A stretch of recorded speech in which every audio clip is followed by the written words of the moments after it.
Hello mga striker, Bryce Day. Welcome back to my channel. Ngayong araw mag-repair naman tayo ng Epson na printer L360.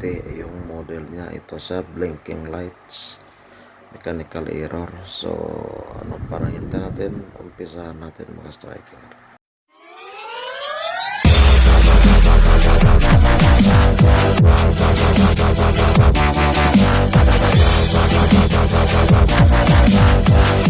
Alright mga ka-cyker, meron tayo ditong Epson na printer. Ito siya, ang brand L360. Yan, tingnan natin kung anong problema nito. Plug in natin,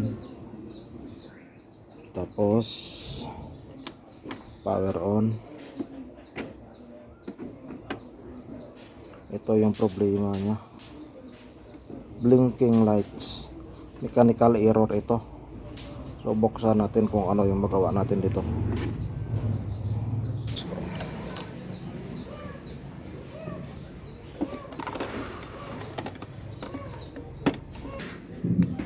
Yung tornilyo nito mga striker, dito isa, tapos dito din, dito yung isa. Yan.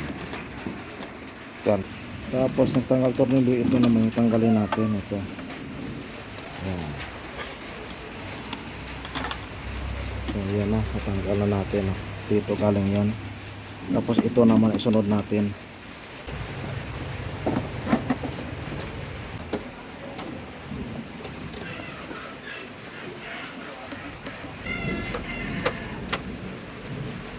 So linisin muna natin ito, vacuuman muna natin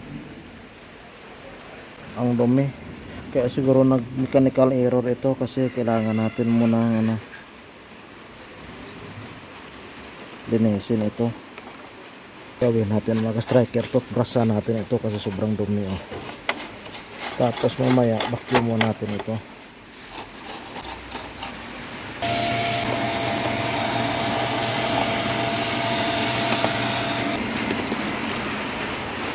Tapos subukan natin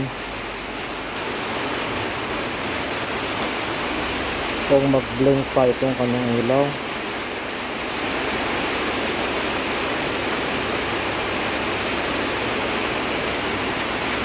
So ayan na mga striker, wala na siyang yan, hindi na nag-blink yung ilaw niya. Dito na lang. So ibig sabihin goals na siya. Kulang lang talaga sa linis kasi sobrang dumi sa loob. Mahirapan ito kay maulan. Maulan yung panahon natin ngayon. So ito na, testing, try natin.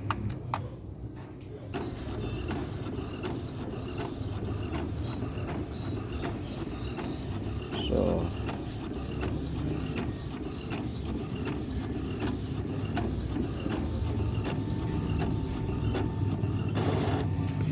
ang problema, hindi na colored, barado na ang heads niya. So nagaprint siya. Ang gagawin natin ito mga striker, linisin natin yung kanyang heads. I-plug natin yung mga nagbarang ink doon na mga matuyo.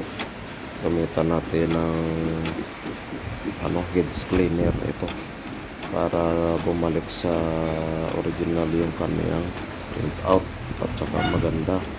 Ito kasi isang color naman yung lumalabas, kulay yellow na lang, nawala na yung tatlong kulay dito.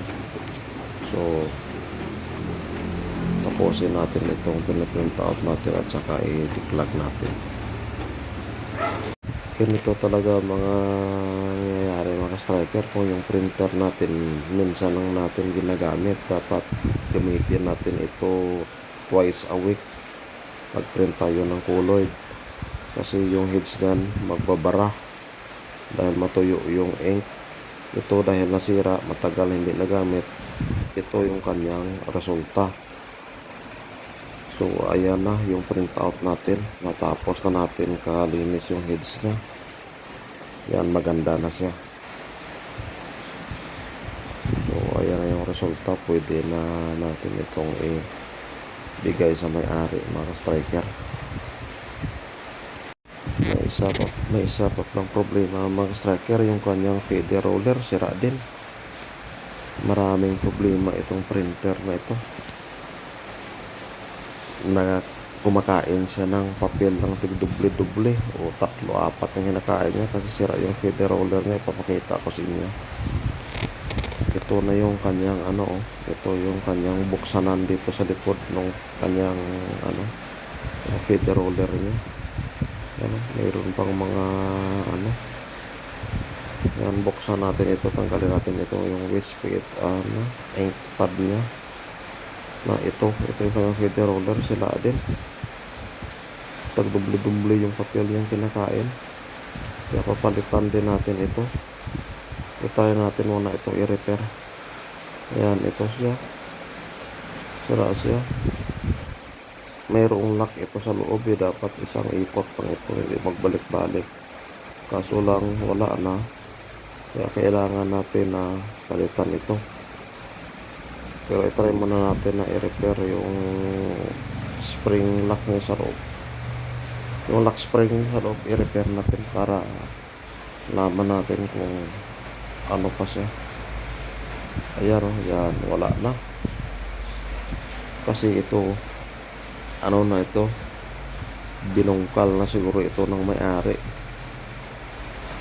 Kaso lang, hindi niya maayos-ayos, tinanggal na yung spring, dapat hindi niya tinanggal lang sana yun, itupiin lang sana yung dulo ulit yun para mag-lock siya, pero kaso ito wala na So ito, binalik na natin. So ayan na, nabagat na natin yung spring.